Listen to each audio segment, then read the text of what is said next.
warahmatullahi wabarakatuh. Di sini saya akan mempresentasikan hasil karya tulis saya di mata kuliah Metodologi Penelitian yang berjudul Metode Pengajaran dan Hubungan Penjelasan Guru dengan Buku terhadap Pemahaman Materi Perkalian Kelas 3 Sekolah Dasar. Sebelumnya, saya ingin memperkenalkan diri terlebih dahulu. Saya Livia Melvina dengan nomor induk mahasiswa 18081050076. Saya merupakan mahasiswi jurusan Tadris Matematika semester 5 kelas B. Dalam penyusunan karya tulis ini, saya dibimbing oleh Bapak Dr. Budi Manfaat MSI.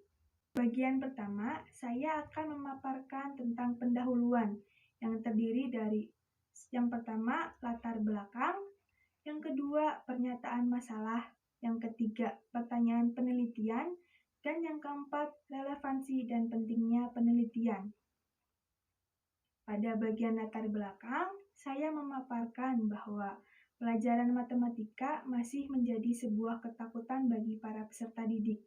Bukan tanpa alasan pelajaran matematika ditakuti oleh beberapa peserta didik. Ada beberapa hal yang menjadikan matematika sebegitu menyeramkannya di mata para peserta didik. Salah satunya adalah metode pengajaran yang digunakan oleh guru. Selain metode pengajaran yang guru gunakan, guru juga harus bisa menyeimbangkan antara penjelasannya dengan materi yang ada di buku. Dalam dunia pendidikan, sebuah inovasi yang baik masih dibutuhkan untuk menjadikan dunia pendidikan yang lebih baik lagi. Sama halnya dengan kegiatan belajar mengajar. Guru harus bisa berinovasi dan kreatif saat mengajar peserta didiknya. Memilih dan memilah metode pengajar yang seperti apa untuk peserta didiknya. Harus bisa menyesuaikan dengan kebutuhan peserta didiknya. Salah satunya metode pengajaran dengan pendekatan kontekstual dan komunikatif mungkin dapat membuat kegiatan belajar mengajar tersebut menjadi lebih hidup. Karena dengan metode tersebut, peserta didik akan mudah memahami materi perkalian yang disampaikan oleh gurunya. Kemudian, guru harus bisa menyeimbangkan penjelasannya dengan materi yang ada di buku pegangan peserta didik. Karena buku pegangan tersebut merupakan pedoman bagi guru untuk membantu dalam menjelaskan materi kepada peserta didik agar sesuai dengan kurikulum. Yang kedua, tentang pernyataan masalah. Di sini saya memaparkan bahwa keraguan metode pengajaran yang digunakan guru dan kepaduan antara penjelasan guru dengan materi yang ada di buku pegangan dalam membuat siswa kelas 3 sekolah dasar paham pada materi perkalian. Yang ketiga, pertanyaan penelitian. Saya memaparkan metode pengajaran yang seperti apakah yang sesuai untuk diterapkan pada siswa kelas 3 sekolah dasar dan apa hubungannya antara penjelasan guru dengan materi yang ada di buku pegangan. Yang keempat, tentang relevansi dan pentingnya penelitian. Saya memaparkan bahwa penelitian ini dilakukan untuk mengetahui metode pengajaran seperti apakah yang tepat dan sesuai untuk digunakan dalam kegiatan belajar mengajar pada kelas 3 sekolah dasar, dan hubungan antara penjelasan guru dengan materi yang ada di buku pegangan. Bagian kedua yaitu tentang tinjauan literatur, yang terdiri dari tinjauan konseptual, yang kedua tinjauan teori, dan yang ketiga tinjauan hasil penelitian terdahulu. Pada tinjauan konseptual, saya memaparkan menurut Liu dan Xi, metode pengajaran yang merupakan suatu hal yang sangat penting bagi guru. Berhasilnya kegiatan pembelajaran di kelas dilihat dari metode pengajaran yang digunakan oleh guru tersebut.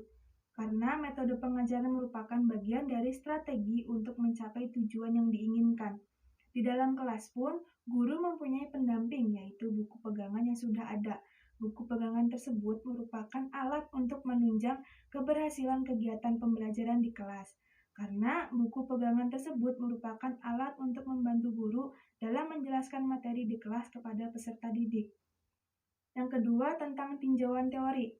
Di sini saya memaparkan, sejauh ini sudah ada beberapa jenis metode pengajaran yang kerap digunakan dalam kegiatan pembelajaran di kelas. Setiap guru pasti mempunyai metode pengajarannya sendiri, karena harus menyesuaikan keadaan di kelasnya. Guru harus bisa membaca keadaan kelasnya, sehingga tidak salah dalam mengambil metode pengajaran. Untuk tinjauan hasil penelitian terdahulu, Saya memaparkan dari beberapa jurnal yang saya baca, ada banyak sekali metode pengajaran yang digunakan. Saya mengambil hasil penelitian yang dilakukan oleh Mumtazul Fikri pada tahun 2011, yang menurutnya metode pengajaran komunikatif dengan pendekatan kontekstual dapat merangsang semangat peserta didik dalam kegiatan pembelajaran. Di dalam penelitiannya menuliskan bahwa ada 6 metode pengajaran komunikatif. Dari keenam metode pengajaran tersebut tentu bisa menjadi referensi seorang pengajar. Namun menurut saya, dari keenam metode pengajaran komunikatif tersebut, ada metode yang kurang efektif, yaitu metode pengajaran ceramah. Karena metode pengajaran seperti itu hanya mengandalkan penjelasan dari guru yang membuat peserta didik cenderung lebih bosan. Pada hasil penelitian yang dilakukan oleh Henry Suryo Bintoro tahun 2015, yang menurutnya metode pengajaran dengan jarimatika lebih efektif, karena metode pengajaran yang seperti itu membuat peserta didik akan aktif mengikuti kegiatan pembelajaran. Dengan metode pengajaran seperti itu, guru dapat melatih psikomotorik peserta didiknya. Menurut saya, penggabungan antara metode pengajaran komunikatif dengan pendekatan kontekstual dan menggunakan jarimatika akan mempermudah guru dalam melakukan kegiatan pembelajaran, sehingga kegiatan pembelajaran di kelas tidak monoton hanya mendengar penjelasan dari guru saja. Dan tentu saja, peserta didik akan mudah memahami materi yang disampaikan sehingga prestasi belajarnya akan meningkat. Selanjutnya adalah bagian tentang desain dan metode penelitian yang terdiri dari desain penelitian dan metode penelitian. Dalam desain penelitian, saya memaparkan bahwa penelitian ini akan menggunakan pendekatan kuantitatif karena akan mendeskripsikan tentang metode pengajaran yang tepat untuk digunakan dalam pengajaran pada siswa kelas 3 sekolah dasar di setiap negara, dan juga akan meneliti tentang hubungan antara penjelasan guru dengan materi yang ada di buku pegangan, sehingga pendekatan kuantitatif akan memudahkan dalam menyusun penelitian ini. Penelitian ini akan membutuhkan percobaan di lapangan, karena jika tidak dilakukan percobaan, maka tidak akan ada hasil dari penelitiannya. Metode pengajaran, penjelasan guru, dan materi yang ada di buku saling berkorelasi positif. Jika seorang pengajar memilih metode pengajaran yang sesuai, maka akan berpengaruh baik terhadap kegiatannya di dalam kelas, yaitu menjelaskan materi berdasarkan buku pegangan. Maka dari itu, model penelitian ini adalah korelasional. Pada metode penelitian, saya memaparkan bahwa penelitian ini menggunakan pendekatan kuantitatif dan bermodelkan korelasional, sehingga untuk memperoleh datanya menggunakan pengukuran melalui pengamatan, karena penelitian ini menggunakan pendekatan kuantitatif. Sehingga instrumen yang diperlukan dalam penelitian ini adalah daftar cek dan skala numerik. Data yang diperoleh berasal dari sumber data primer, karena peneliti langsung ke lapangan untuk mendapatkan datanya. Untuk populasinya adalah seorang pengajar di salah satu sekolah dasar dan peserta didik kelas 3 sekolah dasar di desa Setia-Negara. Teknik pengambilan sampelnya dilakukan oleh peneliti dengan mengamati secara langsung kegiatan pembelajaran di kelasnya seperti apa. Peneliti akan mengisi lembar pengamatan, yaitu daftar cek yang sudah disiapkan sebelumnya.